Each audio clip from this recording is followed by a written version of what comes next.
आता रहा हूँ और हमेशा सम्मान मिलता रहा है, लेकिन आज एक प्रतिनिधि के तौर पे इसमें ऐड हो गया है कि भाई, और ये प्रतिनिधि भी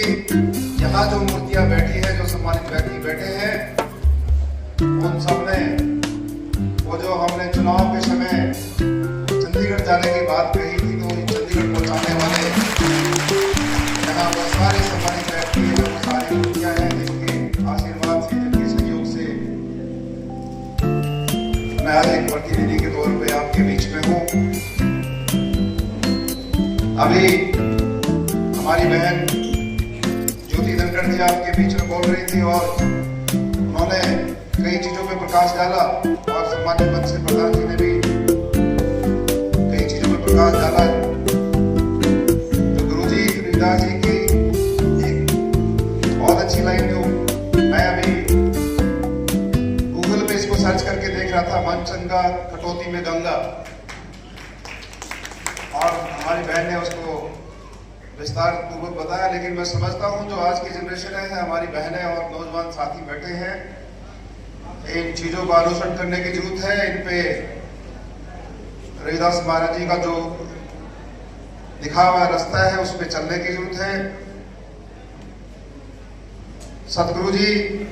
जो गुरु ग्रंथ साहिब में उनका भजन शामिल हुआ, मीराबाई के गुरु भी थे, और एक ऐसी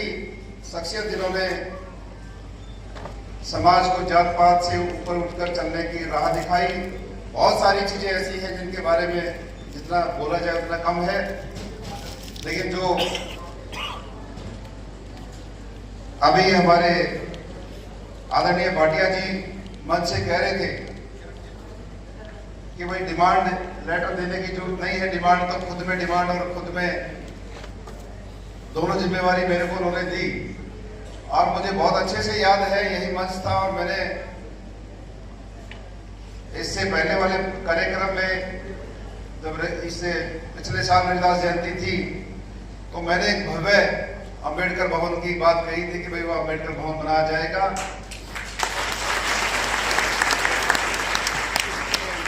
तो वो विषय मैं समझता हूं केवल आप और हमारे लिए नहीं, गन्नौर के लिए एक शान की बात है और एक गौरव की बात है। और मैंने अपने चुनाव में मैनिफेस्टो में भी ये चीज डाली थी, जो हमारे कमिटमेंट थे सारे, उसके अंदर ये चीज डाली थी।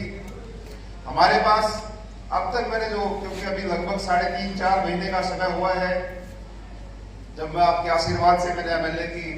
शपथ ली, तो अब तक जो वर्किंग हुई है, हमें 2 तरीके की जगह हमें सिलेक्ट हुई है, और सबके विचार जान के कि भाई एक तो तरीका ये है कि भाई हम कमेटी से जमीन ले और उसमें भव्य अंबेडकर भवन का निर्माण करें। और बहुत सारे लोगों का ये मत है कि भाई वो जमीन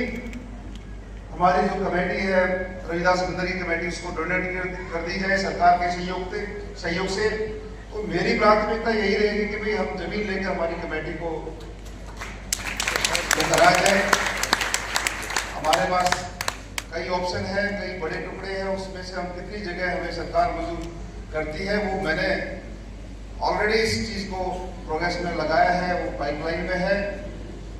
तो सबसे बड़ी एक चीज है, मैं ये विश्वास के साथ कहना चाहता हूँ, इसी साल हम अपनी जगह सुनिश्चित कर लेंगे और एक भव्य अंबेडकर भवन का निर्माण करेंगे। और जिस तरीके से आपने देखा है, चाहे मेरा कोई भी कार्य रहा हो, चाहे पहले हो, अभी तो समय कम है, लेकिन हर कार्य नए तरीके से, नई सोच से और एक प्रभावी तरीके से किया जाता है। तो हमारा जो भवन होगा वो भी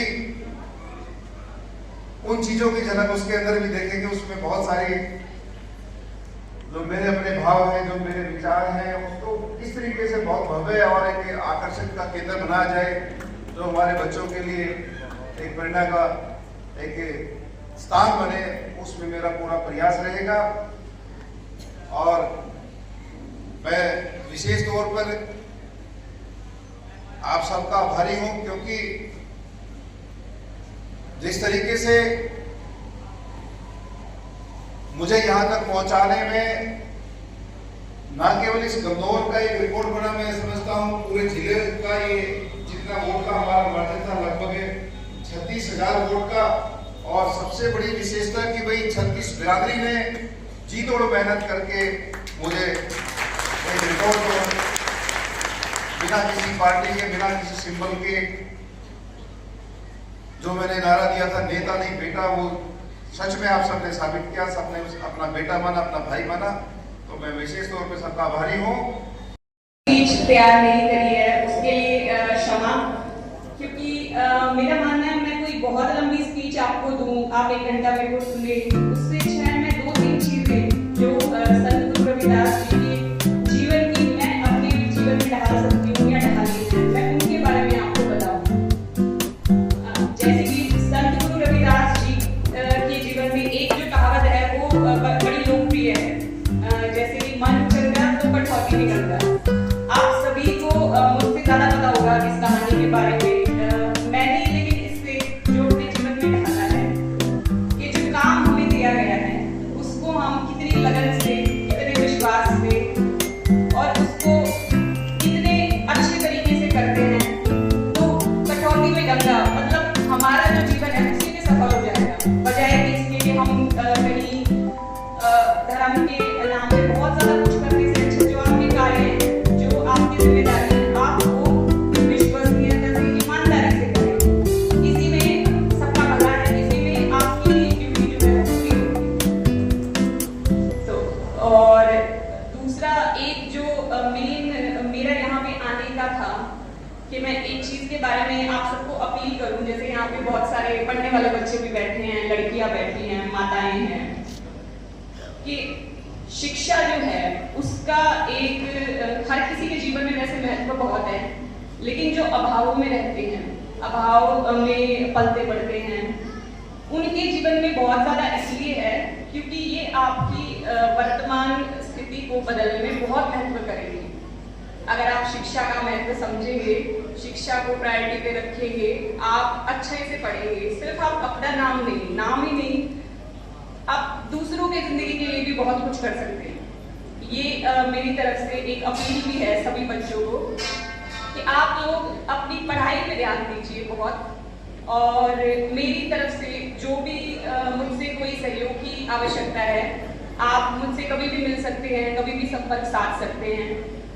यहाँ पे पापा जी भी हैं जो यही रहते हैं गन्नौर में ही, तो आप उनसे संपर्क कर सकते हैं। मेरी तरफ से जो भी बन पड़ेगा, जो भी हर संभव प्रयास होगा आप लोगों की शिक्षा में आगे बढ़ने का, या फिर कोई एग्जाम के लिए आपको तैयारी में कोई मदद चाहिए या फिर कोई आपको गाइडेंस की जरूरत हो, वो मैं जरूर करूंगी। तो इसी के साथ मैं इसको बहुत लंबा भाषण ना बना के अपनी वाणी को विराम देती हूँ, और मंच पे जितने भी उपस्थित हैं, मुझे यहाँ आने के आप लोगों ने योग्य समझा, मुझे आमंत्रित किया, उसके लिए बहुत बहुत धन्यवाद।